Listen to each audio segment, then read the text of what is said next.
ಸರ್ವರಿಗೂ ನಮಸ್ಕಾರಗಳು. ನಾನು ಮಲ್ಲಿಕಾರ್ಜುನ್ ಎಸ್.ಕೆ.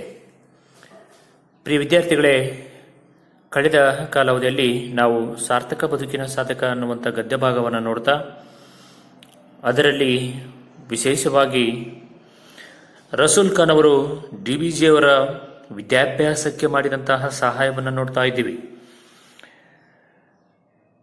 ಮನೆಯಲ್ಲಿ ಆರ್ಥಿಕ ಸಂಕಷ್ಟಕ್ಕಾಗಿ DBG ಅವರನ್ನು ಮುಂದಿನ ವಿದ್ಯಾಭ್ಯಾಸಕ್ಕಾಗಿ ಓದಿಸಲಿಕ್ಕೆ ಸಾಧ್ಯವಾಗುವುದಿಲ್ಲ ಅನ್ನುವಂಥ ನಿರ್ಧಾರಕ್ಕೆ ತಂದೆ ತಾಯಿಗಳು ಬಂದ್ಬಿಡ್ತಾರೆ. ಇಂತಹ ಸಂದಿಗ್ಧ ಪರಿಸ್ಥಿತಿಯಲ್ಲಿ DBG ಅವರ ವಿದ್ಯಾಭ್ಯಾಸಕ್ಕಾಗಿ ರಸೂಲ್ ಖಾನ್ ಅನ್ನುವಂಥ ಒಬ್ಬ ಸಾಮಾನ್ಯ ಬಂಡಿ ಬಡಿಯುವ ವ್ಯಕ್ತಿ ತಂದೆ ತಾಯಿಗಳಿಗೆ ಹೇಳ್ತಾನೆ, ನೀವೆಲ್ಲ ಏನ್ ಬೇಕಾದ್ರೆ ಹೇಳಿ, ಅವನನ್ನು ಬಂಡಿಯಲ್ಲಿ ಕೂರಿಸ್ಕೊಂಡು ಹೋಗಿ ಬೌರಿಂಗ್ಪೇಟೆಗೆ ಬಿಟ್ಟು ಬರ್ತೇನೆ, ಬೆಂಗಳೂರಿನ ರೈಲಿನಲ್ಲಿ ಕೂರಿಸಿ ಟಿಕೆಟ್ ಕೊಡಿಸಿ ₹1 ಖರ್ಚಿಗೆ ಕೊಟ್ಟು ಬರ್ತೇನೆ, ಆದರೆ ಅವನು ಮಾತ್ರ ಓದಲೇಬೇಕು, ಇದು ಯಾರೂ ಕೂಡ ತಡೆಯಲಿಕ್ಕೆ ಸಾಧ್ಯ ಇಲ್ಲ ಅನ್ನುವಂಥ ತನ್ನ ನಿರ್ಧಾರವನ್ನು ಪ್ರಕಟಪಡಿಸ್ತಾನೆ. ಹಾಗೆ ಅವನು ಹೇಳಿದ ಹಾಗೆ ಅವನನ್ನು ಬೆಂಗಳೂರಿನ ರೈಲ್ ಗಾಡಿಯಲ್ಲಿ ಕುಳ್ಳಿರಿಸಿ ಕೈ ಖರ್ಚಿಗೆ ₹1 ಕೊಟ್ಟು ಅವನನ್ನು ಕಳಿಸ್ಕೊಡ್ತಾನೆ. ಹೀಗೆ ರಸೂಲ್ ಖಾನ್ DBG ಅವರ ವಿದ್ಯಾಭ್ಯಾಸಕ್ಕಾಗಿ ಸಹಾಯ ಮಾಡ್ತಾನೆ. ಅವನು ಮಾಡಿದ ಸಹಾಯದಿಂದಾಗಿ DBG ಬೆಂಗಳೂರನ್ನ ನೋಡುವಂತಾಗ್ತದೆ. ಬೆಂಗಳೂರಿಗೆ ಬರ್ತಾರೆ ವಿದ್ಯಾಭ್ಯಾಸ ಮಾಡಲಿಕ್ಕೆ. ಅಲ್ಲಿಯವರೆಗೆ ನೋಡಿದ್ದೀವಿ. ಇದನ್ನು ಮುಂದುವರೆದು ವಿಶ್ವೇಶ್ವರಯ್ಯ ಅವರು ದಿವಾನರಾಗಿದ್ದ ಕಾಲ DBG ಆಗ ಯುವ ಪತ್ರಕರ್ತ. ದಸರಾ ಉತ್ಸವ ಬಂತು. ರಾಜ್ಯದ ಎಲ್ಲ ಪತ್ರಿಕೆಗಳು ಅದರ ವಿಶೇಷ ವರದಿ ನೀಡಿದವು. ಇದಾದ 4 ದಿನಕ್ಕೆ ಪತ್ರಕರ್ತರಿಗೆಲ್ಲ ಸರ್ಕಾರದಿಂದ ದೊಡ್ಡ ಮೊತ್ತ ಸಂಭಾವನೆ ರೂಪದಲ್ಲಿ ಹೋಯಿತು. DBG ತಮಗೆ ಬಂದಿದ್ದ ಹಣದ ಸಹಿತ ದಿವಾನರಲ್ಲಿಗೆ ಬಂದರು. ಇಲ್ಲಿ ಬರುವ ಪದಗಳ ಅರ್ಥವನ್ನು ಗಮನಿಸುವುದಾದರೆ, ದಿವಾನ್ರು ಅಂದರೆ ಮಂತ್ರಿ, ಉತ್ಸವ ಹಬ್ಬ, ಸಂಭಾವನೆ ಕೊಡುಗೆ. ಇಲ್ಲಿ ಸರ್ ಎಂ ವಿಶ್ವೇಶ್ವರಯ್ಯನವರು ಮೈಸೂರಿನ ದಿವಾನರಾಗಿ ಸೇವೆಯನ್ನು ಸಲ್ಲಿಸುತ್ತಿರುವಂತಹ ಒಂದು ಕಾಲ. ಆಗ ನಮ್ಮ DV ಗುಂಡಪ್ಪನವರು ಒಬ್ಬ ಯುವ ಪತ್ರಕರ್ತನಾಗಿ ಕೆಲಸ ಮಾಡ್ತಾ ಇದ್ದ. ಅಂತೂ ಮೈಸೂರಿನ ದಸರಾ ಉತ್ಸವ ಬರ್ತದೆ. ಈ ಮೈಸೂರಿನ ದಸರಾ ಉತ್ಸವದ ಕುರಿತು ರಾಜ್ಯದ ಎಲ್ಲ ಪತ್ರಿಕೆಗಳು ಕೂಡ ವಿಶೇಷವಾಗಿರುವಂತಹ ವರದಿಯನ್ನು ತಮ್ಮ ಪತ್ರಿಕೆಯಲ್ಲಿ ಪ್ರಕಟ ಮಾಡ್ತಾವೆ. ಇದಾದ 4 ದಿನಗಳ ತರುವಾಯ ಆ ವಿಶೇಷ ವರದಿಯನ್ನು ಪ್ರಕಟ ಮಾಡಿದಂತಹ ಎಲ್ಲ ಪತ್ರಕರ್ತರಿಗೆ ಸರ್ಕಾರದಿಂದ ದೊಡ್ಡ ಮೊತ್ತದ ಕೊಡುಗೆ, ಬಹುಮಾನ, ಸಂಭಾವನೆ ರೂಪದಲ್ಲಿ ಹೋಗ್ತದೆ ಎಲ್ಲ ಪತ್ರಕರ್ತರಿಗೂ. ಹಾಗೆ DBG ಅವರಿಗೂ ಕೂಡ ಸರ್ಕಾರದಿಂದ ದೊಡ್ಡ ಮೊತ್ತದ ಸಂಭಾವನೆ ಬರ್ತದೆ. DBG ಅವರು ತಮಗೆ ಬಂದಂತಹ ಹಣದ ಸಹಿತವಾಗಿ ವಿಶ್ವೇಶ್ವರಯ್ಯನವರಲ್ಲಿಗೆ ಬರ್ತಾರೆ. ಬಂದು ಏನ್ ಮಾಡಿದರು? ಏನು ಬಂದೀರಿ ಗುಂಡಪ್ಪ, ನನಗೆ ಈ ಹಣ ಯಾಕೆ ಕಳಿಸಿದ್ದಾರೆ? ದಸರಾ ಉತ್ಸವವನ್ನು ಚೆನ್ನಾಗಿ ವರದಿ ಮಾಡಿದ್ದೀರಾ,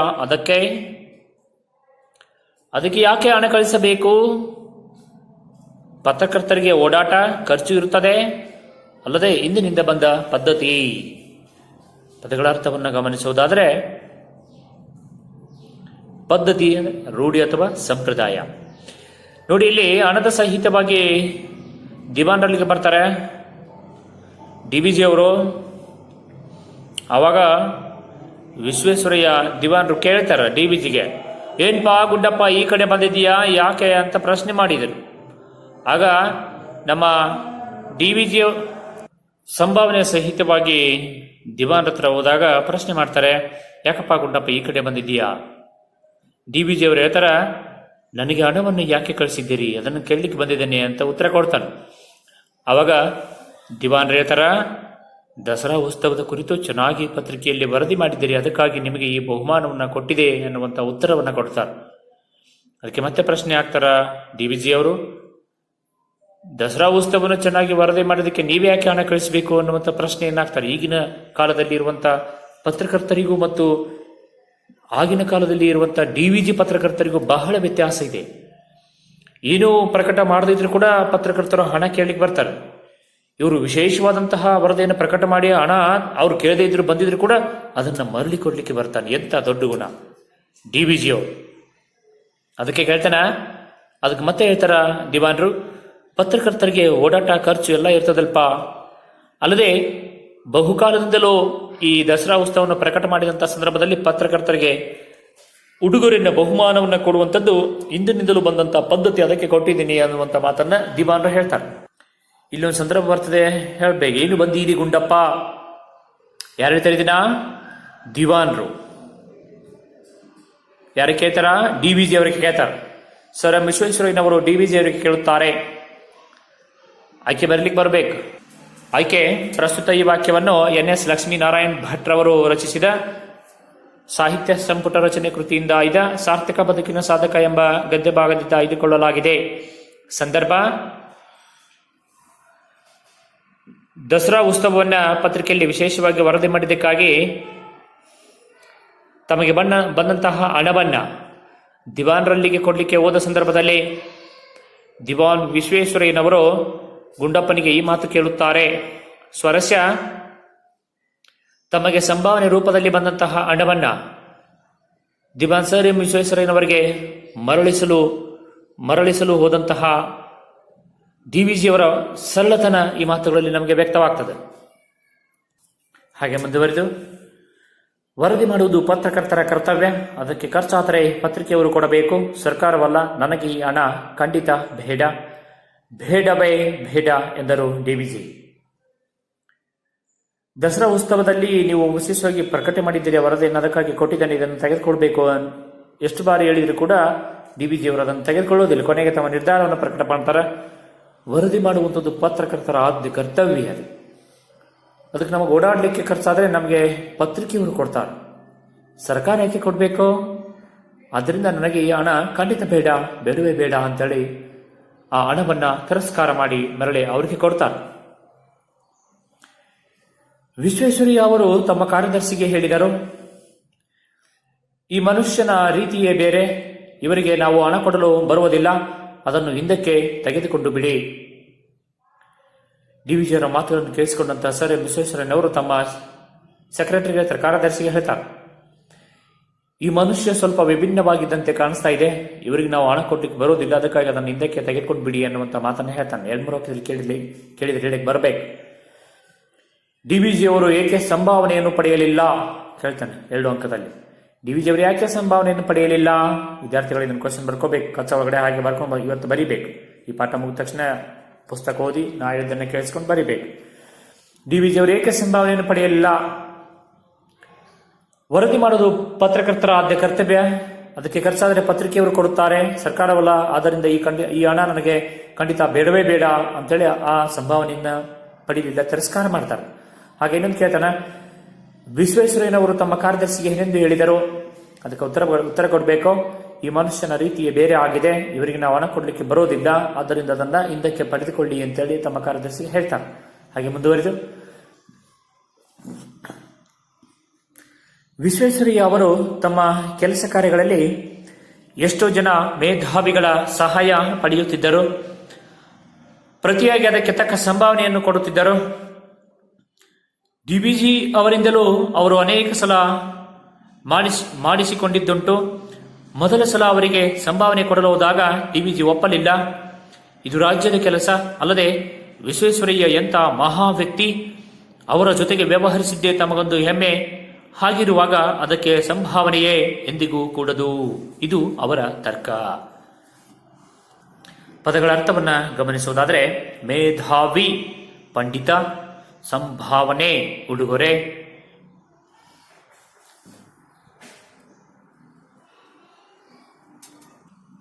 ಮಹಾ ವ್ಯಕ್ತಿ ಶ್ರೇಷ್ಠ ವ್ಯಕ್ತಿ, ಹೆಮ್ಮೆ ಅಗ್ಗಳಿಕೆ ಅಥವಾ ಶ್ರೇಷ್ಠ, ತರ್ಕ ಊಹೆ ಅನುಮಾನ ಅಥವಾ ವಾದ. ನೋಡಿ, ಸರ್ ವಿಶ್ವೇಶ್ವರಯ್ಯನವರು ತಮ್ಮ ಕೆಲಸ ಕಾರ್ಯಗಳಲ್ಲಿ ಎಷ್ಟೋ ಜನ ಪಂಡಿತರ ವಿದ್ಯಾವಂತರ ಸಹಾಯವನ್ನು ಪಡಿತಾ ಇದ್ರು. ಪ್ರತಿಯಾಗಿ ಯಾರಿಂದ ಸಹಾಯವನ್ನು ಪಡೆದುಕೊಂಡಿದ್ದಾರೋ ಅವರಿಗೆ ಯೋಗ್ಯವಾಗಿರುವಂತಹ ಉಡುಗೊರೆಯನ್ನ, ಬಹುಮಾನವನ್ನ, ಸಂಭಾವನೆಯನ್ನ ಕೊಡ್ತಾ ಇದ್ರು. ಡಿ.ವಿ.ಜಿ ಅವರಿಂದಲೂ ಕೂಡ ಅನೇಕ ಸಲ ಕೆಲಸ ಮಾಡಿಸ್ಕೊಂಡಿದ್ರು. ಆದರೆ ಮೊದಲ ಸಲ ಡಿ.ವಿ.ಜಿ ಅವರಿಗೆ ದಿವಾನರು ಸಂಭಾವನೆಯನ್ನು ಕೊಡಲಿಕ್ಕೆ ಹೋದಾಗ ಸುತಾರಾಮ್ ಡಿ.ವಿ.ಜಿ ಅವರು ಒಪ್ಕೊಳ್ಳೇ ಇಲ್ಲ. ಯಾಕ ಅವರು ಅದನ್ನು ಒಪ್ಕೊಳ್ಳಿಲ್ಲಪ್ಪ ಅಂದ್ರೆ, ಅವರು ವೈಯಕ್ತಿಕವಾಗಿ ಸರ್ ವಿಶ್ವೇಶ್ವರಯ್ಯನವರ ಕೆಲಸ ಮಾಡ್ತಾ ಇಲ್ಲ, ಪತ್ರಿಕೆಗಳಲ್ಲಿ ಹೊಗಳಿ ರಾಜ್ಯದ ಕೆಲಸವನ್ನು ಮಾಡ್ತಾ ಇದ್ದಾರ. ಅಲ್ಲದೆ ವಿಶ್ವೇಶ್ವರಯ್ಯನವರು ಎಂತಹ ಮಹಾನ್ ವ್ಯಕ್ತಿ, ಶ್ರೇಷ್ಠ ವ್ಯಕ್ತಿ, ಅವ್ರ ಜೊತೆ ವ್ಯವಹಾರ ಮಾಡಿದ್ದೇ ದೊಡ್ಡ ಹೆಮ್ಮೆ. ಹಾಗಿರುವಾಗ ಅವರಿಂದ ಸಂಭಾವನೆಯನ್ನ ಪಡೆಯುವುದೇ ಎಂದಿಗೂ ಕೂಡದು ಅನ್ನೋದು ಅವರ ಊಹೆಯಾಗಿತ್ತು, ವಾದವಾಗಿತ್ತು. ಹಾಗೆ ಮುಂದುವರೆದು, ಆದರೆ ಈ ತರ್ಕ ನಡೆಯಲಿಲ್ಲ. ಡಿ.ವಿ.ಜಿ ಮೊಂಡಾದರೆ ವಿಶ್ವೇಶ್ವರಯ್ಯ ಜಗಮಂಡೋ. ಇದು ನನ್ನ ವೈಯಕ್ತಿಕ ಕೆಲಸ, ನನಗೆ ಇದಕ್ಕೆ ಹಣ ಬರುತ್ತದೆ, ನೀವು ತೆಗೆದುಕೊಳ್ಳಲೇಬೇಕು, ಇಲ್ಲದಿದ್ದರೆ ಮುಂದೆ ನಿಮ್ಮ ಸಹಾಯವೇ ಬೇಡ ಎಂದು ಕೋಪಿಸಿಕೊಂಡರು. ಆಯಿತು, ತೆಗೆದುಕೊಳ್ಳಲು ಡಿ.ವಿ.ಜಿ ಒಪ್ಪಿದರು. ಮುಂದೆ ವಿಶ್ವೇಶ್ವರಯ್ಯ ಅವರಿಗೆ ಪ್ರತಿ ಸಲವೂ ಚೆಕ್ ಕೊಡುತ್ತಾ ಹೋದರು, ಡಿ.ವಿ.ಜಿ ಪಡೆಯುತ್ತಾ ಹೋದರು. ಆದರೆ ಆ ಚೆಕ್ಗಳು ಬ್ಯಾಂಕಿನ ಮೆಟ್ಟಿಲನ್ನು ಹತ್ತಿದರೆ ತಾನೇ. ಪದಗಳ ಅರ್ಥವನ್ನು ಗಮನಿಸುವುದಾದರೆ, ಮೊಂಡ ಅಂತ ಬರ್ತದಿಲ್ಲ, ಹಠಮಾರಿತನ. ಜಗಮಂಡೋ ಅಂದ್ರೆ ಜಗತ್ತಿನ ಹಠವಾದಿ ಅಂತ. ಇಲ್ಲಿ ಡಿ.ವಿ.ಜಿಯವರ ತರ್ಕ ಏನೋ ಸರಿಯಾಗಿತ್ತು, ಸರ್ಕಾರದ ಕೆಲಸ ತೆಗೆದುಕೊಳ್ಳಬಾರದು ಅಂತ. ಆದರೆ ಅವರ ಈ ತರ್ಕ, ಅವರ ಈ ವಾದ ಬಹಳ ಸಮಯದವರೆಗೆ ನಡೆಯಲಿಲ್ಲ. ಡಿ.ವಿ.ಜಿ ಹಠಮಾರಿ, ಆದರೆ ಡಿ.ವಿ.ಜಿಗಿಂತಲೂ ವಿಶ್ವೇಶ್ವರಯ್ಯ ಇನ್ನಷ್ಟು ಹಠವಾದಿ, ಇನ್ನಷ್ಟು ಛಲವಾದಿಯಾಗಿದ್ದ. ಹೇಳ್ತಾರೆ ಅವರು, ನೋಡಪ್ಪ, ಇದು ನನ್ನ ವೈಯಕ್ತಿಕವಾಗಿರುವಂಥ ಕೆಲಸ, ನನಗಿದಕ್ಕೆ ಸರ್ಕಾರದ ಕಡೆಯಿಂದ ಹಣ ಬರ್ತದೆ, ಅದಕ್ಕಾಗಿ ನೀವು ತೆಗೆದುಕೊಳ್ಳೇಬೇಕು, ಇಲ್ಲದಿದ್ರೆ ಮುಂದೆ ನಿಮ್ಮ ಸಹಾಯ ನನಗೆ ಬೇಡವೇ ಬೇಡ ಅಂತೇಳಿ ದಿವಾನರು ಡಿ.ವಿ.ಜಿ ಅವ್ರ ಮೇಲೆ ಕೋಪ ಮಾಡಿಕೊಳ್ತಾರೆ. ಹೀಗಾಗಿ ಅವರು ಕೋಪಿಸಿಕೊಂಡಿದ್ದ ನೋಡಿ ಆಯಿತು ಅಂತೇಳಿ ಡಿ.ವಿ.ಜಿ ಅವರು ತೆಗೆದುಕೊಳ್ಳಲಿಕ್ಕೆ ಒಪ್ಪಿಕೊಳ್ತಾರೆ. ಮುಂದೆ ಸರ್ ವಿಶ್ವೇಶ್ವರಯ್ಯ ಅವರು ಪ್ರತಿ ಸಲವೂ ಚೆಕ್ ಕೊಡ್ತಾ ಹೋಗ್ತಾರೆ ಡಿ.ವಿ.ಜಿ ಅವರಿಗೆ. ಡಿ.ವಿ.ಜಿ ಅವರು ಅದನ್ನ ಪಡಿತಾನೆ ಹೋಗ್ತಾರ. ಆದರೆ ಆ ಚೆಕ್ಗಳನ್ನು ತೆಗೆದುಕೊಂಡು ಯಾವತ್ತೂ ಕೂಡ ಬ್ಯಾಂಕಿಗೆ ಹೋಗಿ ಆ ಹಣವನ್ನ ಡ್ರಾ ಮಾಡ್ಕೊಳ್ಳೇ ಇಲ್ಲ.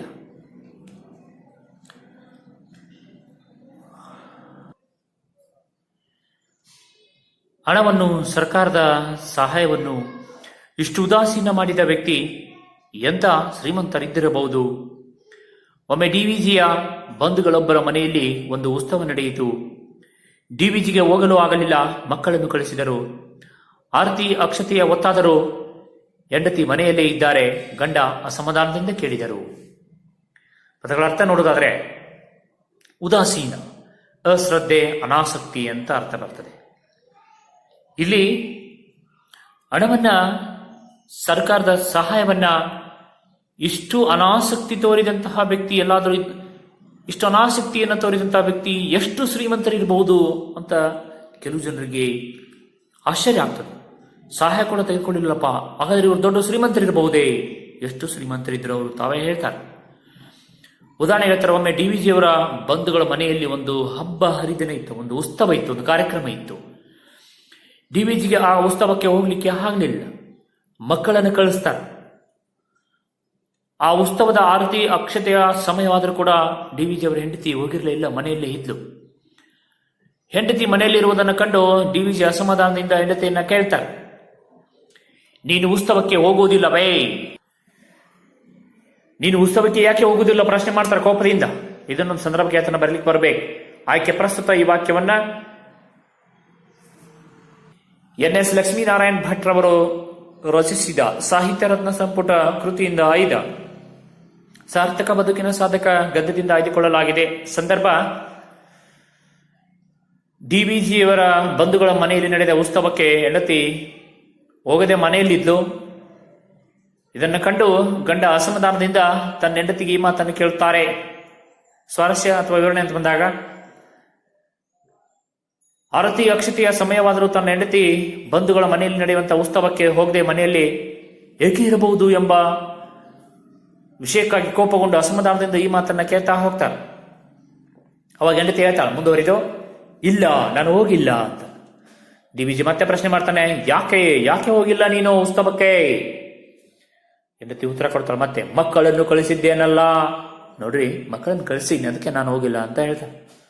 ನಿಜವಾದ ಸಂಗತಿಯನ್ನು ಮರೆಮಾಸ್ತಾಳು, ಅವಳು ಹೇಳಿಲ್ಲ. ಆದರೂ ಇವ ಏನು ಬಿಡಲಿಲ್ಲ. ಡಿ.ವಿ.ಜಿ ಮುಂದುವರೆದು ಕೇಳ್ತಾನ, ಅದು ಸರಿ, ನೀನೂ ಹೋಗಬೇಕಷ್ಟೇ. ಅವರು ನಮಗೆ ಬಹಳ ಬೇಕಾದವರು. ನೀನು ಹೋಗದಿದ್ದರೆ ಬೇಸರ ಪಡುವುದಿಲ್ಲವೇ? ಏನಮ್ಮ, ಮಕ್ಕಳು ಹೋಗಿದಾರಾ? ಸರಿ, ನೀನು ಹೋಗ್ಬೇಕಲ್ಲ, ಯಾಕಂದ್ರೆ ಅವ್ರು ನಮಗೆ ಬಹಳ ಬೇಕಾದಂಥ ವ್ಯಕ್ತಿ. ನೀನು ಹೋಗದೆ ಇದ್ರೆ ಅವ್ರಿಗೆ ಬೇಸರ ಆಗೋದಿಲ್ಲೇನಾ? ಪ್ರಶ್ನೆ ಮಾಡ್ತಾರೆ. ಡಿ.ವಿ.ಜಿ ಪತ್ನಿ ಹೇಳ್ತಾಳೆ ಡಿ.ವಿ.ಜಿಗೆ, ಮನೆಯಲ್ಲಿ ಯಾರಾದರೂ ಇರಬೇಕಲ್ಲ. ನೋಡ್ರಿ, ಮನೆಯಲ್ಲಿ ಯಾರಾದರೂ ಇರಬೇಕಲ್ಲ, ಎಲ್ಲರೂ ಮನೆ ಬಿಟ್ಟು ಹೋದರೆ ಹೇಗೆ? ಪತ್ನಿ ಡಿ.ವಿ.ಜಿ ಅವರಿಗೆ ಹೇಳ್ತಾಳೆ. ಡಿ.ವಿ.ಜಿ ಹೇಳ್ತಾಳೆ, ನಾನು ಇರುತ್ತೇನೆ, ನೀನು ಹೋಗಿ ಬಾ. ನೋಡಮ್ಮ, ನಾ ಇರ್ತೇನೆ, ನೀವು ಹೋಗ್ಬಾ. ಮನೆಯಲ್ಲಿ ಯಾರಾದರೂ ಇರ್ಬೇಕಲ್ವೇ, ಅದಕ್ಕೆ ನಾನಿದ್ದೀನಿ ಅಂತ ಹೆಂಡತಿ ಹೇಳಿದಾಗ ಡಿ.ವಿ.ಜಿ ಅವ್ರು ಹೇಳ್ತಾರ, ನಾ ಇರ್ತೇನೆ, ನೀವು ಹೋಗ್ಬಾ. ಮನೆಯಲ್ಲಿ ಏನು ಗಂಟಿಟ್ಟಿದೀಯಾ? ಮನೆಯಲ್ಲಿ ನಾನೇ ಇರ್ತೇನೆ, ನೀನು ಉತ್ಸವಕ್ಕೆ ಹೋಗ್ಬಾ. ಬಂಧುಗಳ ಮನೆಯಲ್ಲಿ ನಡೀತಕ್ಕಂಥ ಉತ್ಸವಕ್ಕೆ ನೀವು ಹೋಗ್ಬಾ ಅಂತ ಹೇಳ್ತಾರ. ಅವರ ಹೆಂಡತಿ ಹೇಳ್ತಾಳ, ಅವರ ಹೆಂಡತಿ ಏನೇನೋ ಸಬೂಬು ಹೇಳಿದರು. ಡಿ.ವಿ.ಜಿ ಅದಕ್ಕೆ ಉತ್ತರ ಕೊಡುತ್ತಲೇ ಹೋದರು. ನಿಜವಾದ ಕಾರಣ ಕಡೆಗೆ ಹೊರ ಬರಲೇಬೇಕಾಯಿತು. ಹೇಳ್ತಾಳೆ, ನಾನು ಹೇಳಬಾರದೆಂದಿದ್ದೆ, ನೀವು ಪಟ್ಟು ಹಿಡಿದು ನನ್ನ ಬಾಯಿ ಬಿಡಿಸುತ್ತಿದ್ದೀರಿ. ಪದಗಳ ಅರ್ಥ ನೋಡೋದಾದ್ರೆ, ಸಬೂ,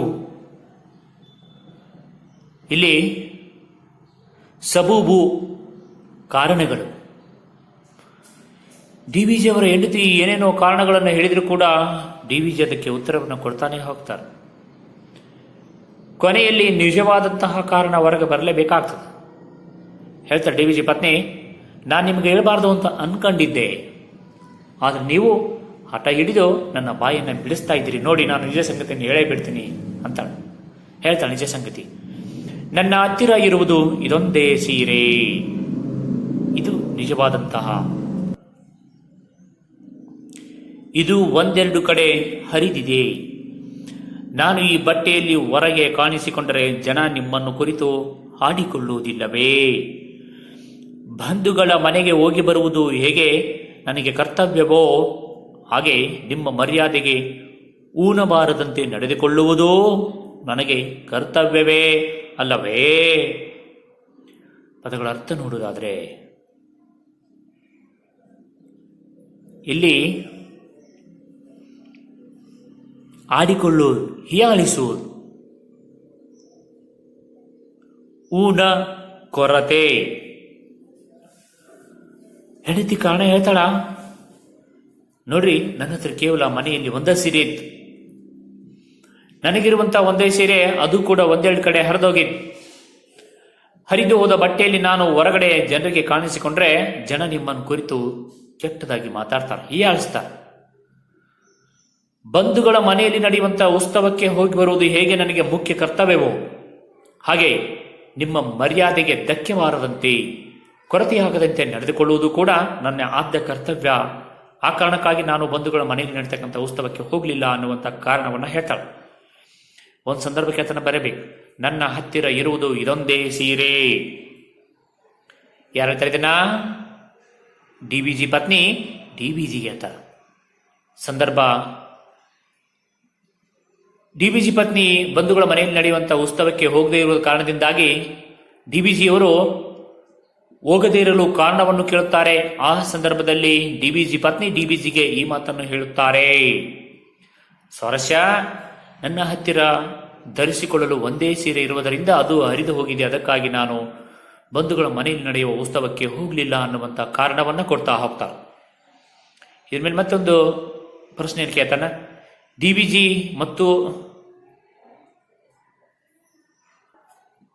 ಮತ್ತು ಅವರ ಬಂಧುಗಳ ಡಿ.ವಿ.ಜಿ ಅವರ ಶ್ರೀಮತಿ ಅವರು ಬಂಧುಗಳ ಮನೆಯಲ್ಲಿ ನಡೆಯುವ ಉತ್ಸವಕ್ಕೆ ಯಾಕೆ ಹೋಗಲಿಲ್ಲ? ಉತ್ತರಿಸುವಂತ. ಡಿ.ವಿ.ಜಿ ಅವರ ಪತ್ನಿ ಬಂಧುಗಳು ನಡೆಯುವ ಮನೆಯಲ್ಲಿ ಯಾಕೆ ಉತ್ಸವಕ್ಕೆ ಹೋಗಲಿಲ್ಲ? ಡಿ.ವಿ.ಜಿಯ ಪತ್ನಿಗೆ ಉಟ್ಟುಕೊಳ್ಳಿಕ್ಕೆ ಒಂದೇ ಸೀರೆ ಇತ್ತು, ಅದು ಒಂದೆರಡು ಕಡೆ ಹರಿದು ಹೋಗಿತ್ತು.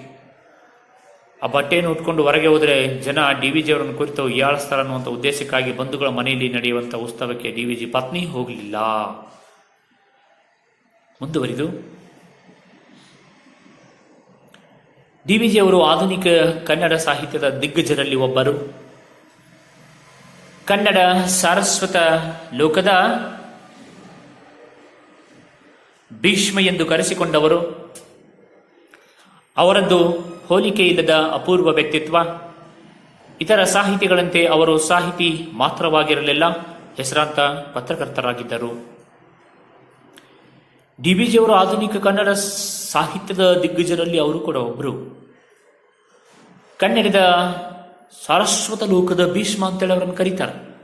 ಸಾರಸ್ವತ ವಿದ್ವತ್ವ ಅಥವಾ ಪಾಂಡಿತ್ಯ, ಕನ್ನಡ ಪಾಂಡಿತ್ಯ ಲೋಕದ ಭೀಷ್ಮ ಅಂತೇಳಿ ಇವರನ್ನು ಕರೀತಾ ಇದ್ರು.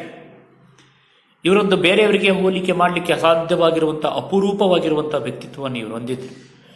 ಡಿ.ವಿ.ಜಿ ಅವರು ಇತರ ವ್ಯಕ್ತಿಗಳಂತೆ ಕೇವಲ ಒಬ್ಬ ಕವನಗಳನ್ನು, ಪದ್ಯವನ್ನು, ಗದ್ಯವನ್ನು ಬರೆಯುವಂಥ ಸಾಹಿತಿ ಮಾತ್ರ ಆಗಿರಲಿಲ್ಲ. ಜೊತೆಗೆ ಹೆಸರಾಂತ ಪತ್ರಕರ್ತರಾಗಿದ್ದರು. ಸಮಾಜವನ್ನು ಬದಲಿಸುವಂಥ ಹೆಸರಾಂತ ಪತ್ರಕರ್ತರಾಗಿದ್ದರು. ಸಾಮಾನ್ಯವಾದಂಥ ಪತ್ರಕರ್ತರು ಇವರು ಆಗಿರಲಿಲ್ಲ. ಹಣಕ್ಕೋಸ್ಕರವಾಗಿ ಪತ್ರಕರ್ತರ ವೃತ್ತಿಯನ್ನು ಯಾವತ್ತೂ ಕೂಡ ಇವರು ಒಪ್ಕೊಳ್ಳಿ. ಹಾಗೆ ಹಿರಿಯ ವೇದಾಂತಿಯಾಗಿದ್ದರು. ರಾಜ್ಯಶಾಸ್ತ್ರದಲ್ಲಿ ಆಳವಾದ ತಿಳುವಳಿಕೆಯುಳ್ಳವರಾಗಿದ್ದರು. ಸಾರ್ವಜನಿಕ ಜೀವನಕ್ಕೆ ಸಂಬಂಧಿಸಿದ ಎಲ್ಲ ವಿಚಾರಗಳ ಮಂಥನಕ್ಕಾಗಿ ಗೋಖಲೆ ಸಾರ್ವಜನಿಕ ಸಂಸ್ಥೆಯಂಥ ಪ್ರಸಿದ್ಧ ಸಂಸ್ಥೆಯನ್ನು ಕಟ್ಟಿದ ಸಾಹಿತಿ ಬೇರೆ ಯಾರಿದ್ದಾರೆ? ಅವರನ್ನು ಮಹಾಧೀಮಂತ ಎಂಬ ಮಾತಿನಿಂದ ವರ್ಣಿಸುವುದು ಸರಿಯಾದೀತೇನೋ? ಅವರು ಬರೆದ ಕವಿತೆಗಳು ಅವರ ವ್ಯಕ್ತಿತ್ವವನ್ನು ಬಹಳ ಸೊಗಸಾಗಿ ವರ್ಣಿಸುತ್ತವೆ. ಈ ಸಾಲುಗಳನ್ನು ಗಮನಿಸಿ ಅಂತ. ಇಲ್ಲಿ ಮಹಾಧೀಮಂತ ಅಂದರೆ ಬುದ್ಧಿವಂತ ಅಂತ ಅರ್ಥ ಕೊಡ್ತದೆ. ಡಿ.ವಿ.ಜಿ ಅವರು ಅಪರೂಪರ ವ್ಯಕ್ತಿತ್ವವನ್ನು ಹೊಂದಿದ್ರು. ಯಾಕೆ ಹೊಂದಿದ್ರು ಅಂದರೆ ಅವರು ಕೇವಲ ಸಾಹಿತಿ ಆಗಿರಲಿಲ್ಲ, ಒಬ್ಬ ಪತ್ರಕರ್ತರಾಗಿದ್ದರು. ಹಿರಿಯ ವೇದಾಂತಿ ಕೂಡ ಆಗಿದ್ದರು. ವೇದೋಪನಿಷತ್ತುಗಳನ್ನು ಬಲ್ಲಂಥ ವೇದಾಂತಿಯಾಗಿದ್ದರು. ರಾಜ್ಯಶಾಸ್ತ್ರದಲ್ಲಿ ಆಳವಾದಂತಹ ತಿಳುವಳಿಕೆಯುಳ್ಳವರಾಗಿದ್ದರು. ಸಾರ್ವಜನಿಕ ಜೀವನಕ್ಕಾಗಿ ಸಂಬಂಧಿಸಿದಂತೆ ಎಲ್ಲ ವಿಚಾರಗಳ ಮಂಥನಕ್ಕಾಗಿ, ಮಂಥನ ಅಂದರೆ ಯಾವುದಾದ್ರೂ ವಿಷಯಗಳನ್ನು ಕೂಲಂಕುಷವಾಗಿ ಚರ್ಚಿಸುವಂಥದ್ದು. ಒಪ್ಕೊಳ್ತಾ ಇರಲಿಲ್ಲ, ಕೂಲಂಕುಷವಾಗಿ ಚರ್ಚೆ ಮಾಡಿ ಆವಾಗ ಒಪ್ಪಿಕೊಳ್ತಾ ಇದ್ರು. ಹಾಗಾಗಿ ಎಲ್ಲ ವಿಚಾರಗಳ ಮಂಥನಕ್ಕಾಗಿ ಗೋಖಲೆ ಅನ್ನುವಂತಹ ಸಾರ್ವಜನಿಕ ಸಂಸ್ಥೆಯೊಂದನ್ನು ಹುಟ್ಟು ಹಾಕ್ತಾರೆ. ಪ್ರಸಿದ್ಧ ಸಂಸ್ಥೆಯನ್ನು ಕಟ್ಟಿದಂತಹ ಸಾಹಿತಿಯವರಾಗಿದ್ದರು. ಅದಕ್ಕಾಗಿ ಇವರು ಒಬ್ಬ ಮಹಾ ಧೀಮಂತ ಅನ್ನುವಂಥ ಮಾತಿನಿಂದ ವರ್ಣಿಸುವುದು ಬಹಳ ಸೂಕ್ತ ಅಂತ ಹೇಳ್ತಾರೆ. ಅವರು ಸುಂದರವಾಗಿರುವಂತಹ ಕವಿತೆಗಳು, ಇವರ ವ್ಯಕ್ತಿತ್ವ ಹೇಗಿತ್ತು ಅನ್ನುವುದು ಕೆಳಗಿನಂತೆ ಪ್ರಸ್ತುತಪಡಿಸ್ತಾ ಹೋಗ್ತಾವೆ. ವಿದ್ಯಾರ್ಥಿಗಳೇ, ಆಗಿದ್ರೆ ಇಲ್ಲಿವರೆಗೂ ಪಾಠವನ್ನು ಆಲಿಸಿದಿರಲ್ಲ. ಹಾಗಾದರೆ ಕೆಲವಷ್ಟು ಪ್ರಶ್ನೆಗಳು ನೋಡೋಣ. 2 ಸೆಕೆಂಡ್ ನಿಮಗೆ ಸಮಯಾವಕಾಶ ಕೊಟ್ಟಿರ್ತೇನೆ, ಅಷ್ಟರಲ್ಲಿ ಬೇಗ ಉತ್ತರಿಸಬೇಕು. ಡಿ.ವಿ.ಜಿ ಅವರ ಹುಟ್ಟೂರು ಯಾವುದು? ನಿನ್ನೆ ಆಗಿದೆ. ಡಿ.ವಿ.ಜಿ ಅವರ ಮನಸ್ಸಿನ ಮೇಲೆ ಪ್ರಭಾವ ಬೀರಿದವರು ಯಾರೋ ಆಗಿದೆ. ಡಿ.ವಿ.ಜಿ ಅವರನ್ನು ವಿದ್ಯಾಭ್ಯಾಸಕ್ಕಾಗಿ ಬೆಂಗಳೂರಿಗೆ ಕಳಿಸಿದವರು ಯಾರು? 2 ಸೆಕೆಂಡ್ ತಗೋಬೇಕು, ಬೇಗ ಉತ್ತರ ಕೊಡಬೇಕು. ಉತ್ತರ ಹೇಗಿದೆ ನೋಡಿ. ಡಿ.ವಿ.ಜಿ ಅವರನ್ನು ವಿದ್ಯಾಭ್ಯಾಸಕ್ಕಾಗಿ ಬೆಂಗಳೂರಿಗೆ ಕಳಿಸಿದವರು ರಸೂಲ್ ಖಾನ್. ವಿಶ್ವೇಶ್ವರಯ್ಯ ಅವರು ಮೈಸೂರು ಸರ್ಕಾರದಲ್ಲಿ ಅಲಂಕರಿಸಿದ ಹುದ್ದೆ ಯಾವುದು? 2 ಸೆಕೆಂಡ್ ತೆಗೆದುಕೊಳ್ಬೇಕು. ಉತ್ತರ ಹೇಗಿದೆ ನೋಡಿ, ದಿವಾನ್. ಡಿ.ವಿ.ಜಿ ಅವರು ಸ್ಥಾಪಿಸಿದ ಸಂಸ್ಥೆ ಯಾವುದು? ಹೇಳಿ ಉತ್ತರ ಬೇಗ. ನೋಡಿ ಉತ್ತರ, ಗೋಖಲೆ ಸಾರ್ವಜನಿಕ ಸಂಸ್ಥೆ. ಹಾಗೆ 2-3 ವಾಕ್ಯದಲ್ಲಿ ನೋಡೋದಾದ್ರೆ, ವಿಶ್ವೇಶ್ವರಯ್ಯ ಅವರು ತಮ್ಮ ಕಾರ್ಯದರ್ಶಿಗೆ ಏನು ಹೇಳಿದರು? ಕಚ್ಚಾ ಒಳಗಡೆ ಬರ್ಕೊಂಡು ಬರಬೇಕು. ಹಾಗೆ 3ನೇದು, ಡಿ.ವಿ.ಜಿ ಅವರು ಏಕೆ ಸಂಭಾವನೆಯನ್ನ ಪಡೆಯಲಿಲ್ಲ? ಇದಕ್ಕೂ ಕೂಡ ಈಗ ಹೇಳಿದ್ದೇನೆ, ಉತ್ತರ ಬರ್ಕೊಂಡು ಬರಬೇಕು. ಹಾಗೆ 4ನೇದು, ಡಿ.ವಿ.ಜಿ ಅವರ ಶ್ರೀಮತಿ ಅವರು ಬಂಧುಗಳ ಮನೆಯಲ್ಲಿ ನಡೆದ ಉತ್ಸವಕ್ಕೆ ಏಕೆ ಹೋಗಿರಲಿಲ್ಲ? 1, 2, 3, 4 ಬರ್ಕೊಂಡು ಬರಬೇಕು. 2-3 ವಾಕ್ಯದಲ್ಲಿ. ನಿನ್ನೆ ಬರ್ದಿದ್ದಂದ್ರೆ ಇವತ್ತು ಬರಿಬಾರ್ದು. ನಿನ್ನೆ ಯಾವ ಬರ್ದಿಲ್ಲ ಆ ಪ್ರಶ್ನೆಗಳಿಗೆ ಇವತ್ತು ಉತ್ತರ ಬರ್ಕೊಂಡು ಬರಬೇಕು. ಹಾಗೆ ಸಂದರ್ಭ ನೋಡೋದಾದ್ರೆ, ಏನು ಬಂದಿದಿ ಗುಂಡಪ್ಪ? ಈಗ ತಾನೇ ಹೇಳಿದ್ದೀನಿ, ಅದನ್ನು ಬರ್ಕೊಂಡು ಬರಬೇಕು. ನೀನು ಉತ್ಸವಕ್ಕೆ ಹೋಗುವುದಿಲ್ಲವೇ? ಅದು ಕೂಡ ಬಂದಿದೆ, ಈಗ ಬರ್ಕೊಂಡು ಬರಬೇಕು. ನನ್ನ ಹತ್ತಿರ ಇರುವುದು ಇದೊಂದೇ ಸೀರೆ. 1, 2, 3 ಇವು 3 ಸಂದರ್ಭಗಳನ್ನೇ ವಿವರಿಸಿ ಬರ್ಕೊಂಡು ಬರಬೇಕು. ಮುಂದೆ ಏನಾಯಿತು? ಡಿ.ವಿ.ಜಿ ಅವರ ವ್ಯಕ್ತಿತ್ವ ಕವಿತೆಗಳಲ್ಲಿ ಹೇಗೆ ವ್ಯಕ್ತವಾಗಿದೆ ಅನ್ನೋದನ್ನ ಮುಂದಿನ ಕಾಲಾವಧಿಯಲ್ಲಿ ನೋಡೋಣ. ಎಲ್ಲರಿಗೂ ಧನ್ಯವಾದಗಳು.